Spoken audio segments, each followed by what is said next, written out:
Hello everyone, তো দেখো এই যে আমরা ল্যান্ড করে গেছি। ল্যান্ড করে গিয়ে লাগেজ কালেক্ট করে নিয়েছি। তারপর কিছুক্ষণ আমি এয়ারপোর্টেই বসেছিলাম, কারণ আমার একটুখানি খিদেও পেয়ে গেছিল। আমি এয়ারপোর্ট থেকে একটুখানি খাওয়া দাওয়া করে নিলাম। আর এই যে পাখিটা উঠে পড়েছিল, তারপর আবার কিছুক্ষণ বাদেই ঘুমিয়ে পড়েছে। তারপর সে কি কাণ্ড জানো, এইদিকে বম্বেতে বৃষ্টি থেমে গেল, তারপরে আসলাম আর এসে এখানে দেখি সেই বৃষ্টি। কেমনটা লাগে বলো।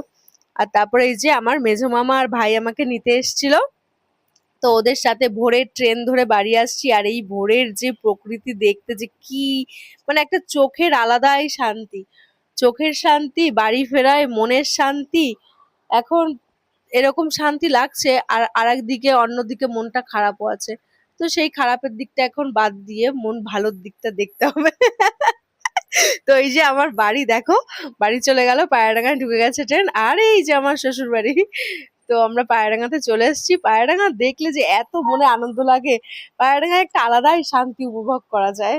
আর এই যে তারপর দেখো আমরা বাড়িতে চলে এসেছি। আর এই যে আংশিক ঘুমোচ্ছিল, ঘুম থেকে উঠেই দাদাকে দেখে সেই খুশি, মানে ওর খুশির আর কোনো শেষ নেই। এখন এখন কটা দিন এরকম আনন্দে কাটবে ওর, আনন্দ হাসি কান্না সব মিলেমিশে কাটবে।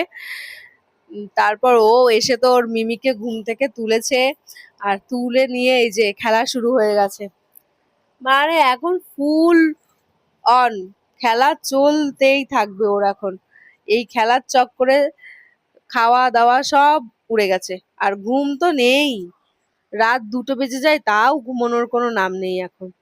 তারপর কি, তারপর আবার ওর সাথে দেখা করতে এসেছিল ওর মাম্মাম এসেছিল, ওর স্রোত দাদা এসেছিল। আর স্রোত দাদা তো বুনুকে পেয়ে একদম অস্থির। বুনুর সাথে সারাক্ষণ খেলা, গল্প, খাওয়া, ঘুমানো সব বুনুর সাথে করবে। সেই চক্করে উনি আবার বাড়িতে যাবে না, উনি এখানেই থাকবে। ও তারপর থেকেওছে। আর সেই রাতে কত রাত অবধি দুজনে মিলে খেলা করেছে, গল্প করেছে, ছোটাছুটি করেছে, আর আমাকে পুরো পাগল করে দি। এখন এমন ভাবেই ওদের সুন্দর সুন্দর ভিডিও তুলে ধরবো আপনাদের সাথে। তো চলো আজকের মতো এই অবধি, টাটা।